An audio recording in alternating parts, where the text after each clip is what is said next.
Now, from the Columbia Basin, your local news source, this is iFIBER 1 News, presented in high definition.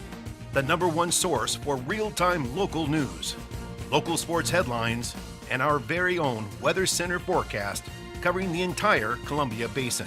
With your iFIBER 1 News team, reporting news in real time as it's happening. From the iFIBER Communications HD broadcast studio in Ephrata, Washington, this is iFIBER 1 News, and it starts now.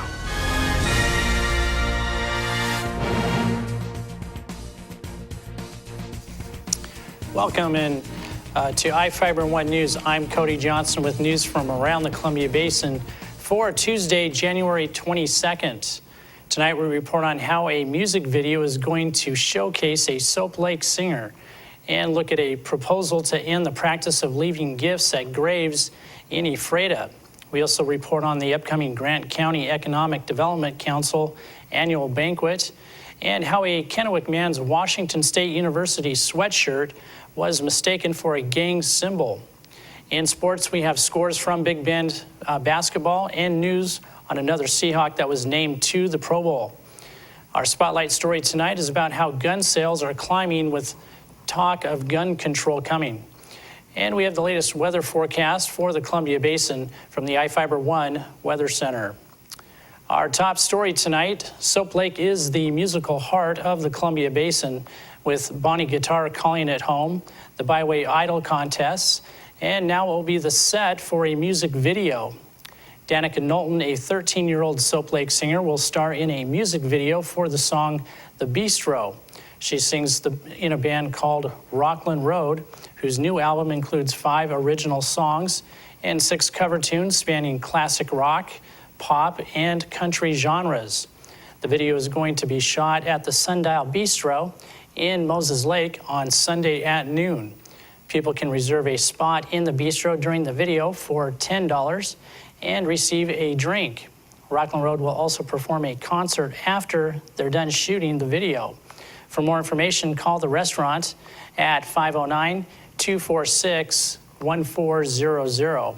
For more information about the video shoot or to hear the song The Bistro, visit us online at iFIBER1.com. If you want to leave stuffed animals, framed picture, or some other memento at a grave in Ephrata Cemetery, you might want to tell the City Council. Ephrata's council is considering a ban on the practice of leaving things at grave sites. The change was proposed as a way to help keep the cemetery neat while the city looks at ways to facilitate staff and budget reductions. In the last 10 years, Ephrata reduced the number of city staff from 65 to 47 people, according to City Manager Wes Crago.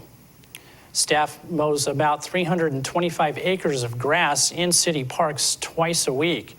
The cemetery takes almost twice as many hours to maintain due to the higher standards for lawn care. The time spent by staff to remove mementos, to mow the lawn, and to replace them is costly, according to Crago. The City Council will discuss the issue again before making a decision. The next meeting is slated for Wednesday, February 7th. In the Columbia Basin, we have room. We can live on farms or ranches and have lots of room for our homes. But in the big cities, they have a different idea of how much room you should have to live. A New York City museum has built a 325-square-foot micro-apartment to illustrate what it takes to live small in a big city. The Museum of the City of New York teamed up with number crunchers who have said more single people are living the urban lifestyle than ever before. And actually in Manhattan, it's 1 in 2, so 50% of all of the homes have a single person living by themselves. To manage this growth, some are beginning to say, honey, look, I shrunk the apartment. We're not saying that everybody should live like this. We're saying that this is an option for the kinds of single person or couple who come to New York and are oftentimes not able to find housing. Jack Sproul has been living in a micro apartment with his wife and cat for over a decade. We don't feel claustrophobic. But what does it take to live small? It really comes down to what you bring with you. You have to really think about the objects that you have in your apartment and what you really need. It's all in the way you decorate, according to Sproul. We've used more mirrors in the apartment to provide a more sense of space, a more sense of depth. And if you want to entertain, step outside. If you live in a small place, then the city is your entertaining space, which is why we live in New York. Walking into these micro apartments, you might think you stepped into a closet, but for some it's home, sort of. I don't really think of it in terms of making it a home, more as just sort of a place to be at the end of the day. That place just might be a micro apartment like this, if city planners have their way. Warren Levinson, Associated Press, New York. Yeah, I think I prefer to stay right here in Grant County. A non-resident fee for all Ephrata Park and recreational programs is now being collected. People who do not live within the city limits will be required to pay an additional 30% for all recreation programs. City officials said city residents support 60% of the parks and recreation budget through property taxes not paid by non-residents. The 30% non-resident fee is reportedly an attempt to balance the difference. For more information about the fee, call 509-754-4601.